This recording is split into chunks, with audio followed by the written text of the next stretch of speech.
మహర్షి music academy మళ్ళీ రూపొంది చేస్తాను ఇక్కడ. దీన్ని మొట్టమొదటిసారిగా 2005లో ఇక్కడ స్టార్ట్ చేశాను. దాదాపు 500 మంది స్టూడెంట్స్ ఉన్నారు. వెస్ట్రన్ క్లాసికల్, ఇండియన్ క్లాసికల్ కూడా నేర్పేవాడిని, కీబోర్డ్స్, గిటార్స్ కూడా. అయితే కొన్ని పరిస్థితుల వల్ల నేను దాన్ని కంటిన్యూ చేయలేకపోయాను. ఈ మధ్యలో నేను ప్రొఫెసర్గా ఇథియోపియా వెళ్ళడం జరిగింది. ఇథియోపియన్ సివిల్ సర్వీస్ యూనివర్సిటీలో ప్రొఫెసర్గా చేస్తున్నప్పుడు లోకల్ మ్యూజిషియన్స్తో కలిసి ఒక వీడియో రిలీజ్ చేశాను, ఎమోషన్స్ ఇండియా ఇథియోపియా ఇంటిగ్రిటీ అని.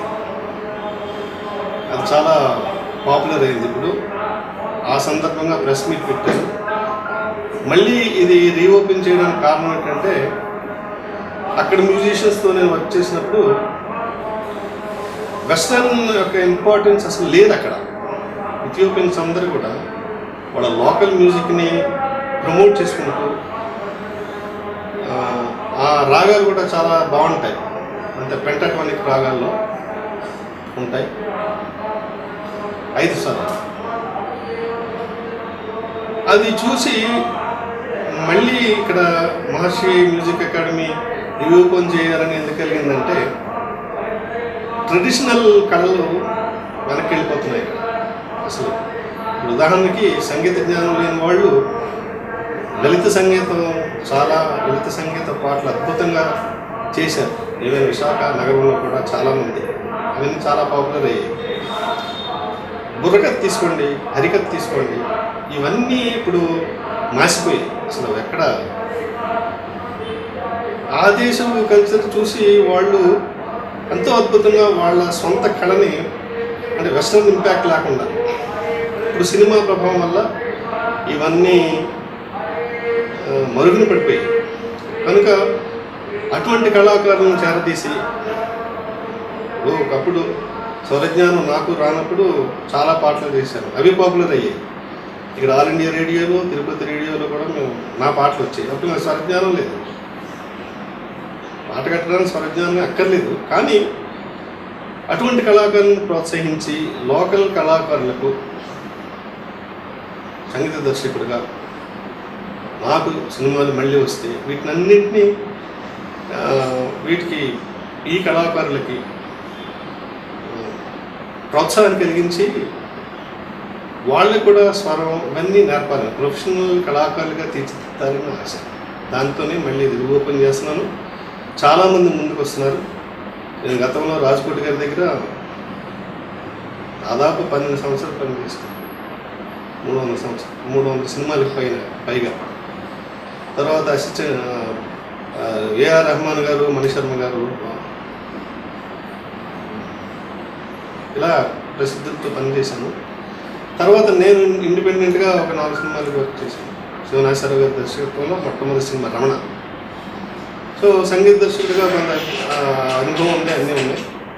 కనుక లోకల్ కళాకారులకు చేయూతనిచ్చి వాళ్ళందరినీ ఎంకరేజ్ చేయాలనే ఉద్దేశంతో, వాళ్ళని ప్రొఫెషనల్స్గా ఇద్దాలనే ఉద్దేశంతో ఈ మహర్షి మ్యూజిక్ అకాడమీ అనేది మరలా రీఓపెన్ చేశాను. ఇక్కడ మన దేశాన్ని ఉన్నత స్థానంలో మ్యూజిక్ విషయంలో కానీ ఇవన్నీ ఉంచాలనే ఉద్దేశంతో నాకు కూడా పట్టుదల వచ్చి సార్ అనగానే మీరు స్టార్ట్ చేయాలి సార్ అని చెప్పాను.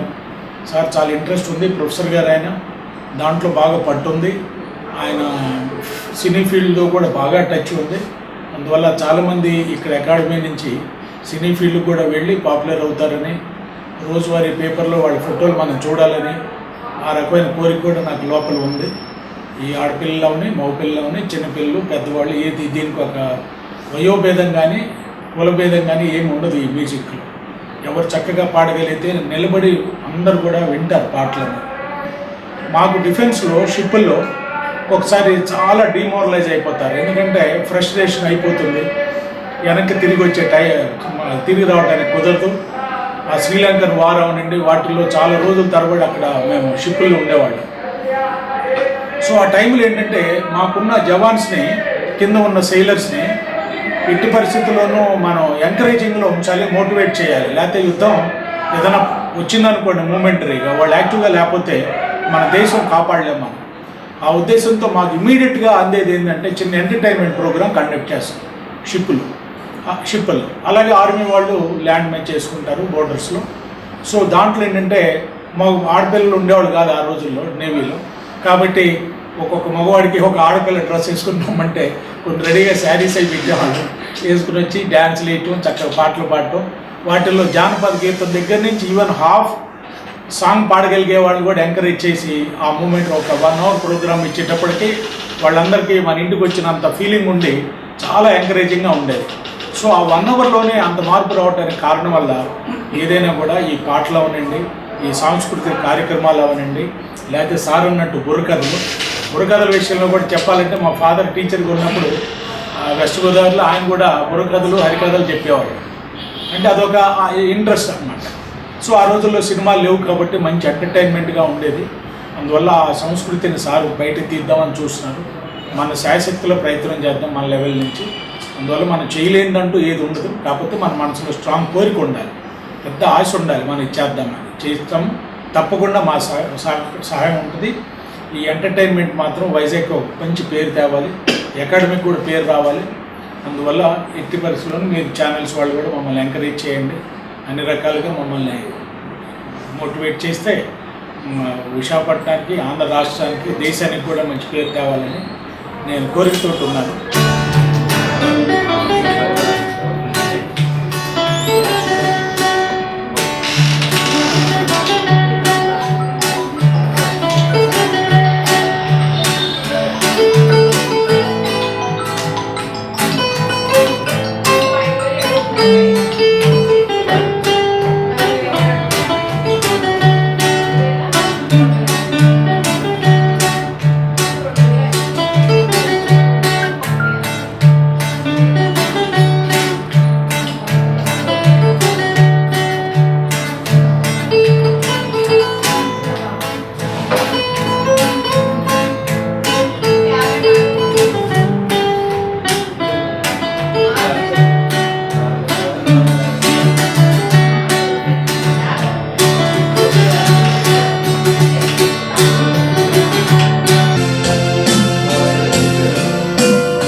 సత్యరాజ్ సంగీతాలయ గోపాలపట్నం నుంచి మా గురువు గారి పేరు శ్రీ బాలగణేష్ గారండి.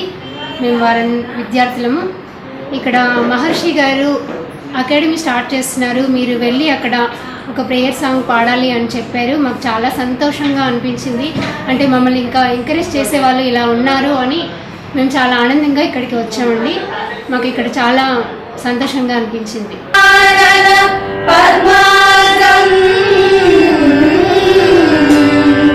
గజానన